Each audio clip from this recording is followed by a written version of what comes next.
Hai, jumpa lagi dengan Bu Evi di sini. Kita akan bahas materi mengenai termokimia.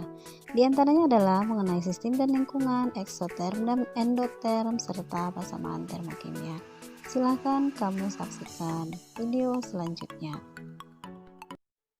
Termokimia. Termokimia itu adalah salah satu cabang dari ilmu kimia yang mempelajari perubahan panas pada suatu reaksi kimia. Panas itu kita artikan juga dengan energi, kita artikan juga dengan kalor.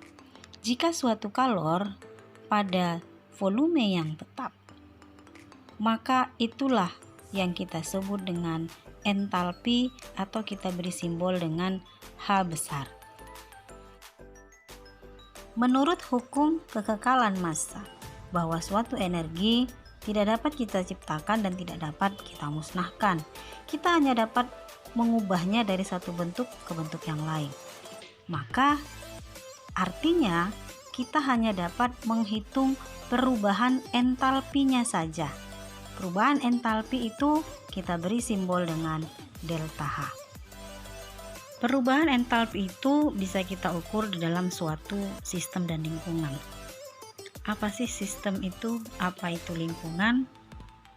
Sistem itu adalah segala sesuatu yang menjadi pusat perhatian kita, segala sesuatu yang menjadi pusat perhitungan perubahan entalpi kita. Sedangkan lingkungan adalah di luar dari sistem. Nah, sistem sendiri kita bagi ke dalam 3 keadaan. Yang pertama, ada yang kita kenal dengan sistem terbuka, sistem tertutup, dan sistem terisolasi. Di dalam sistem terbuka akan terjadi nanti perpindahan massa dan energi. Contohnya, segelas kopi yang terbuka, perubahan atau perpindahan dari panasnya akan terasa di luar dari cangkirnya, dan aroma kopi juga akan tercium karena di sana ada perpindahan massa dan energi. Sedangkan pada sistem yang tertutup hanya terjadi perpindahan energi. Ibaratnya gelas kopi tadi kita tutup, aroma kopi tidak akan tercium, tetapi perubahan panasnya saja yang akan terasa di luar dari cangkirnya. Sedangkan dalam sistem yang terisolasi tidak akan terjadi perpindahan apapun. Ibarat di dalam sebuah termos, tidak ada perpindahan massa dan tidak ada perpindahan energi. Nah, perubahan entalpi yang terjadi itu ada 2 kondisi. Yang pertama, jika suatu sistem melepaskan kalor ke lingkungan, kita sebut dengan reaksi eksoterm. Sedangkan jika suatu sistem menerima kalor dari lingkungan, kita sebut dengan reaksi endoterm. Contoh endoterm adalah proses fotosintesis. Contoh eksoterm adalah pembekuan es. Dalam peristiwa fotosintesis terjadi penyerapan kalor dari matahari sebagai sumber energinya agar fotosintesis bisa berlangsung. Sedangkan pada peristiwa es membeku terjadi pelepasan kalor dari sistem dari air sehingga suhunya diturunkan, maka terbentuklah es yang membeku. Jadi gampangnya begini, peristiwa eksoterm, suhu sistem lebih panas dari lingkungan, sedangkan endoterm, suhu sistem lebih dingin dari lingkungan. Pada peristiwa eksoterm, tadi contoh kita adalah reaksi pembekuan air. Air suhunya itu lebih panas dari suhu kulkas, sehingga air melepaskan kalor ke lingkungan, sehingga terjadilah proses eksoterm. Sedangkan pada proses endoterm, tadi contoh kita adalah peristiwa fotosintesis, di mana dedaunan mengalami atau menyerap kalor dari matahari. Artinya dedaunan suhu lebih dingin dari suhu matahari karena dedaunan di sini sebagai sistem. Sehingga terjadilah di sini peristiwa endoterm karena suhu sistem lebih dingin dari suhu lingkungan. Sampai di sini bisa dipahami ya? Oke, kita teruskan dengan rumusan delta H. Dalam suatu reaksi kimia A tambah B menghasilkan C tambah D, di mana A dan B itu kita sebut dengan reaktan, sedangkan C dan D kita sebut dengan produk. Maka nilai delta H adalah H produk kita kurangi dengan H reaktan. Dalam diagram tingkat energinya, untuk reaksi yang endoterm nilai delta H-nya lebih besar daripada 0 atau artinya sama dengan positif.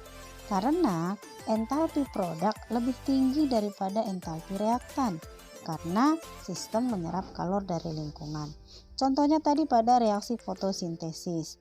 Entalpi dedaunan sebelum berfotosintesis lebih kecil daripada setelah melakukan fotosintesis. Karena setelah berfotosintesis, dedaunan sudah menyerap kalor dari matahari. Maka jika H produk kita kurang dengan H reaktan, di mana H produk lebih tinggi daripada H reaktan, sehingga menyebabkan nilai dari delta H-nya sama dengan positif atau lebih besar daripada 0. Nah, untuk yang eksoterm, entalpi produknya lebih rendah daripada entalpi reaktan. Contohnya pada pembekuan air tadi.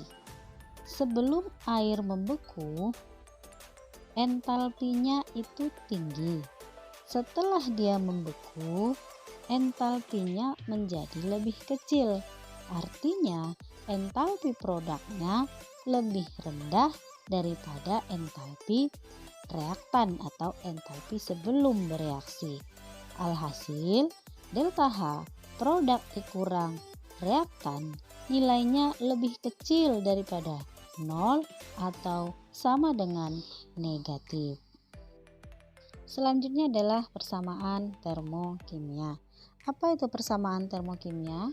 Yaitu suatu persamaan reaksi yang mengikut sertakan data dari nilai perubahan entalpinya atau yang mengikut sertakan data nilai dari delta H-nya berapa kilojoule yang terjadi dalam suatu reaksi.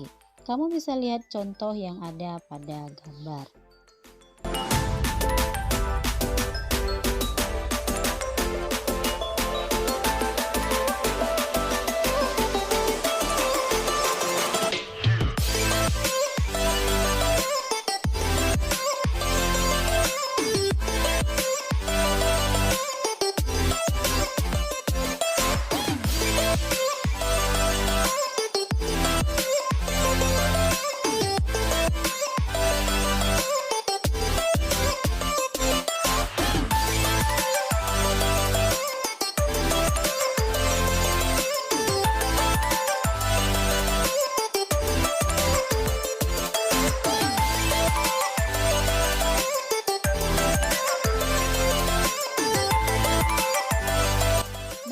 Sampai jumpa minggu depan. Semoga pembelajaran hari ini bisa kamu pahami dengan baik dan terima kasih.